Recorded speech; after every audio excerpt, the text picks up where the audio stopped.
Welcome back. ప్రభుత్వ వ్యతిరేక తీర్పులే స్వతంత్రతకు రుజువు కాదు అంటూ ఉన్నారు సుప్రీంకోర్టు మాజీ ప్రధాన న్యాయమూర్తి బిఆర్ గవాయ్. నిన్నటితో ఆయన పదవీ కాలం ముగిసింది. ప్రొఫెసర్ గారు, ఈ సందర్భంగా ఆయన చాలా విషయాల మీద క్లారిటీ ఇచ్చారు సార్. ఏ ప్రభుత్వ పదవి చేపట్టను అని కూడా క్లారిటీ ఇచ్చారు. ముఖ్యంగా ఈ ప్రభుత్వ వ్యతిరేక తీర్పులు ఇస్తేనే న్యాయమూర్తులు తమ స్వతంత్రతను నిరూపించుకున్నట్లని ప్రచారంలో ఉన్న అభిప్రాయం తప్పు. అలా వెళ్లాలనుకోవడము సరైంది కాదు అనేది మెయిన్ వ్యాఖ్య సార్. ఆ స్టేట్మెంట్ ఇవ్వడానికి కారణం ఏంటంటే గవాయ్ రిటైర్ అయ్యే ముందు ఇచ్చినటువంటి వివాదాస్పదమైన తీర్పు. ఆఫ్ కోర్స్ ఆయన ఒక్కడే కాదు, ధర్మాసనంలో ఆయన కూడా ఉన్నట్టున్నారు. సో ఆ తీర్పు, సుప్రీంకోర్టు ఇచ్చినటువంటి తీర్పు గవర్నర్లు టైం లిమిట్స్ పైన, అది చాలామంది ప్రజాస్వామిక ప్రియుల ఎక్స్పెక్టేషన్స్కు విరుద్ధంగా ఉంది. సో తమిళనాడు కేసులో సుప్రీంకోర్టు చాలా ప్రోగ్రెసివ్గా రాజ్యాంగాన్ని పరిరక్షించే తీర్పు చెప్పింది. ఇప్పుడు ఈ ప్రెసిడెన్షియల్ రెఫరెన్స్ అందుకు భిన్నమైన ఒపీనియన్ చెప్పింది. అఫ్ కోర్స్ అందుకే ఇదే ఇంటర్వ్యూలో ఇదే స్టేట్మెంట్ ఇంకో పాయింట్ కూడా ఉంది, presidential reference will not overrule a judgement అని కూడా. సో అది వివాదాస్పదమైంది, ఎందుకంటే కళ్ళ ముందు కనబడుతున్నది గవర్నర్లు ప్రతిపక్ష పాలిత రాష్ట్ర ప్రభుత్వాలను ఇబ్బందులు పెడుతున్నది, శాసనసభలు చేసిన బిల్లుల్ని చట్టాలు కాకుండా అడ్డుకుంటున్నది. అది ఏ రాజ్యాంగ స్ఫూర్తి అంగీకరించదు. కానీ అన్ఫార్చునేట్లీ సుప్రీంకోర్టు మేము టైం లిమిట్లు పెట్టలేము అని తీర్పు చెప్పారు. టైం లిమిట్ పెట్టడమా పెట్టకపోవడం కాదు, మరి ఎలా అడ్డుకోవాలి? అయితే రీజనబుల్ టైంలో కనుక జడ్జిమెంట్ ఇవ్వకపోతే కేస్ టు కేస్ న్యాయ సమీక్ష చేస్తామన్నారు. మరి రీజనబుల్ టైం అంటే ఏంటో చెప్పలేదు. న్యాయ సమీక్షలో ఏం చేస్తారు? అందువల్ల ఒక పెద్ద అంశం పైన ప్రతిపక్షాలు పెద్ద ఎత్తున ఆందోళన వ్యక్తం చేస్తున్న అంశం పైన కేంద్ర ప్రభుత్వ వైఖరికి దగ్గరగా అనుకూలంగా ఈ సుప్రీంకోర్టు తీర్పు వచ్చింది. అందువల్ల చాలా విమర్శలు వచ్చాయి. మీకు పత్రికల్లో సంపాదకీయాలు వచ్చాయి, రాజకీయ పార్టీలు విమర్శించారు. ఆ కాంటెక్స్ట్లో అంటే ప్రజలు ఆశించిన తీర్పు, ప్రజాస్వామిక ప్రియులు ఆశించిన తీర్పు రాలేదు కనుక ప్రభుత్వానికి వ్యతిరేకంగా తీర్పులు చెప్తేనే స్వతంత్రత కాదు అని ఈ స్టేట్మెంట్ రిటైర్ అవుతున్న చీఫ్ జస్టిస్ అనాల్సి వచ్చింది. కానీ ప్రభుత్వానికి వ్యతిరేకము అనుకూలం కాదు, రాజ్యాంగానికి వ్యతిరేకమైన తీర్పులు రావద్దు, రాజ్యాంగానికి అనుకూలమైన తీర్పులు రావాలి. ప్రభుత్వానికి వ్యతిరేక తీర్పులు చెప్పమని ఎవరు ఆశించడం లేదు. న్యాయ వ్యవస్థ ఏం ప్రతిపక్ష పాత్ర పోషించాల్సిన అవసరం లేదు. న్యాయ వ్యవస్థ ప్రభుత్వం పైన చెక్స్ అండ్ బ్యాలెన్సెస్ను మెయింటైన్ చేయాలి. మన వ్యవస్థలకు ఉన్న సెపరేషన్ ఆఫ్ పవర్స్ లక్ష్యం అది. కానీ చెక్స్ అండ్ బ్యాలెన్సెస్ను మెయింటైన్ చేస్తున్నాయా అని అంటే అన్ఫార్చునేట్లీ ఇటీవల కాలంలో వచ్చిన కోర్టు తీర్పులు ప్రభుత్వం రాజ్యాంగాన్ని అతిక్రమించి రాజ్యాంగానికి వక్రభాష్యం చెబుతూ చేస్తున్న చర్యల్ని గతంలో అనేక మంది న్యాయమూర్తులు ఏర్పాటు చేసిన ట్రెడిషన్స్కు భిన్నంగా సుప్రీంకోర్టు తీర్పులు కాస్త ప్రభుత్వ రాజ్యాంగ అతిక్రమణను అంత సీరియస్గా ప్రశ్నించడం లేదు అన్న అభిప్రాయం కలుగుతోంది. సో సుప్రీంకోర్టు తీర్పుల్ని మనం విశ్లేషించవచ్చు, వ్యాఖ్యానించవచ్చు. కనుక సుప్రీంకోర్టు జడ్జిలు ప్రభుత్వానికి అనుకూలంగా వ్యవహరిస్తున్నారనే తప్పుడు ఆరోపణ నేను చేయడం లేదు. కానీ తీర్పులు మాత్రం ప్రభుత్వం రాజ్యాంగాన్ని అతిక్రమిస్తున్న సమయంలో ఉండాల్సినంత షార్ప్గా ఉండడము లేదు అన్న ఆవేదన చాలామందిలో మొదలైంది. రెండవది, సుప్రీంకోర్టు జడ్జిలు తాముగా రాసుకున్న కోడ్ ఆఫ్ కండక్ట్ ఉంది. ఏంటి ఆ కోడ్ ఆఫ్ కండక్ట్ అంటే జడ్జిలు పొలిటికల్ లీడర్స్కు మధ్య డిస్టెన్స్ ఉండాలి అని. సో అది మీకు code of conduct of judges అని అంటే వస్తుంది, supreme court judges code of conduct అంటే. సో ఆ డిస్టెన్స్ మెయింటైన్ చేస్తారు. ఎందుకు అంటే సమాజం ముందు న్యాయము అందించడమే కాదు, న్యాయాన్ని అందిస్తున్నట్లుగా కూడా ప్రజలు కన్విన్స్ కావాలి. Justice done justice seems to have done అని సూత్రం.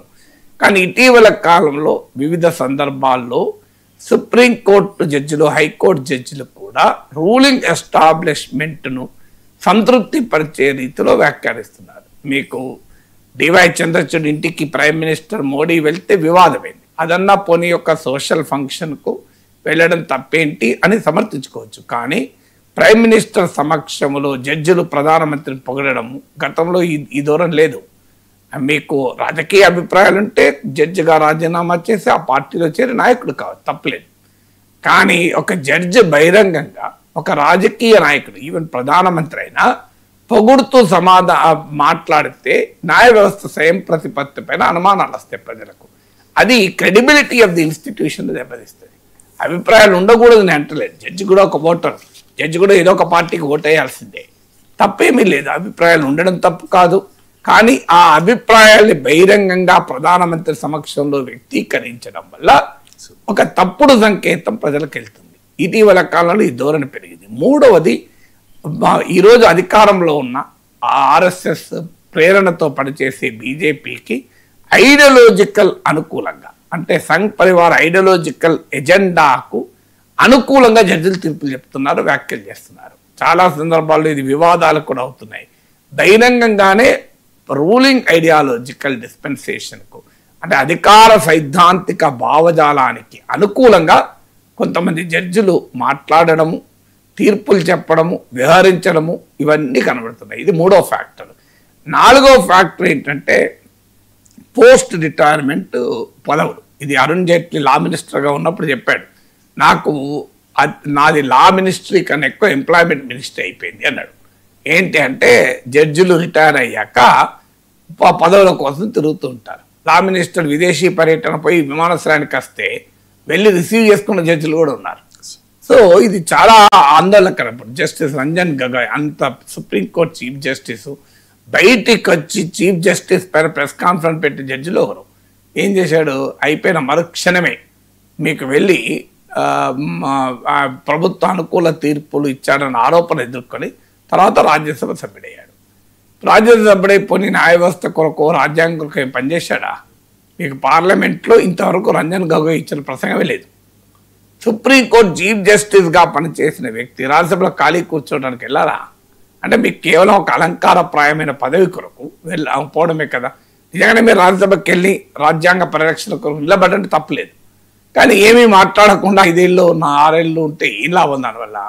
సో అందువల్ల ఇలా సుప్రీంకోర్టు జడ్జిలు, హైకోర్టు జడ్జిలు రిటైర్ అయినాక పోస్ట్ రిటైర్మెంట్ రెస్పాన్సిబిలిటీస్, రాజ్యసభ్యులు, గవర్నర్లు ఇలాంటి పదవులు తీసుకుంటున్నారు. ఇలా తీసుకోవడం వల్ల ఏమవుతుంది అంటే రిటైర్మెంట్కు ముందు ఇచ్చిన తీర్పులకు, రిటైర్మెంట్ తర్వాత ప్రభుత్వం ఇచ్చే పదవులను తీసుకోవడం ద్వారా ఈ జడ్జిమెంట్ల ఇంటెగ్రిటీ ప్రశ్నార్థకం అవుతున్నాయి. అందుకే ఒక ఆర్గ్యుమెంట్ ఉంది, కూలింగ్ పీరియడ్ ఉండాలి.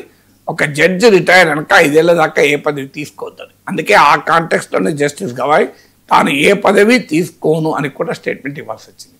సో ఈ కారణాలన్నిటి వల్ల న్యాయ వ్యవస్థ స్వయం ప్రతిపత్తి పైన ప్రజలలో ఒక ప్రశ్నలు ఎదురవుతున్నాయి. That doesn't mean Indian judiciary స్వయం ప్రతిపత్తి లేదని, స్వతంత్రత లేదని అనడం కరెక్ట్ కాదు. ఇక 6వది కొలీజియల్ సిస్టమ్. ఈ కొలీజియల్ సమర్థిస్తూ కూడా జస్టిస్ గవాయ్ మాట్లాడాడు. ఒకవైపు ప్రభుత్వము జడ్జిల నియామకం తమ చేతిలో ఉండాలి అని మాట్లాడుతున్నారు కిరణ్ రిజిజు లాంటి వారు. మరోవైపు జడ్జిల నియామకం జడ్జిల చేతుల్లో ఉండాలని. అది రెండూ కరెక్ట్ కాదు. ఇప్పుడు కొలీజియల్ సిస్టమ్ ఏమీ ఆదర్శం కాదు. అంటే 4 సీనియర్ జడ్జిలంతా కూర్చొని జడ్జిలు నియమించడం వల్ల కనెక్టెడ్ వాళ్ళకే జడ్జిల పదవులు వస్తున్నాయనే విమర్శ కూడా ఉంది. ఆ కుటుంబాలు, తెలిసిన వాళ్ళు, వీళ్ళకే అని. అందువల్ల అదొక బ్రాడ్ బేస్ చేయాలి. దట్ డజంట్ మీన్ మళ్ళీ ప్రభుత్వ కంట్రోల్లో ఉండకూడదు అనేది చాలా కాలంగా చర్చ జరుగుతుంది. అందువల్ల అల్టిమేట్గా జ్యుడిషియరీ ఇప్పటికీ మన దేశంలో ప్రజలు రాజకీయాలతో, ప్రభుత్వాలు, చట్టసభలు రాజ్యాంగానికి వ్యతిరేకంగా వ్యవహరించినప్పుడు ఆశతో, నమ్మకంతో, విశ్వాసంతో చూసేది కోర్టులే. ఇప్పటికీ కోర్టులే అనేక సందర్భాల్లో ప్రజల హక్కులకు కస్టోడియన్గా ఉంటున్నాయి. అందువల్ల we expect people's expectations and judiciary are very high. అందువల్ల ఇంత పబ్లిక్ స్క్రూటినీ ఉంటుంది. ఇలాంటి సందర్భాల్లో ప్రభుత్వానికి వత్తాసు పలికే రీతిలో ఉన్నాయనే భావన కలుగుతుంది. కానీ జస్టిస్ గవర్నర్ కరెక్ట్, ప్రభుత్వానికి అనుకూలంగానో వ్యతిరేకంగానో తీర్పులు అనే యాంగిల్లోనే చూడకూడదు. రాజ్యాంగానికి అనుకూలంగా తీర్పులు ఉన్నాయా లేవా అన్నదే క్రైటీరియా అవుతుంది కదా. ఇక భౌగోళికంగా సింధు ప్రాంతం పాకిస్తాన్లో ఉండవచ్చు, కానీ నాగరికత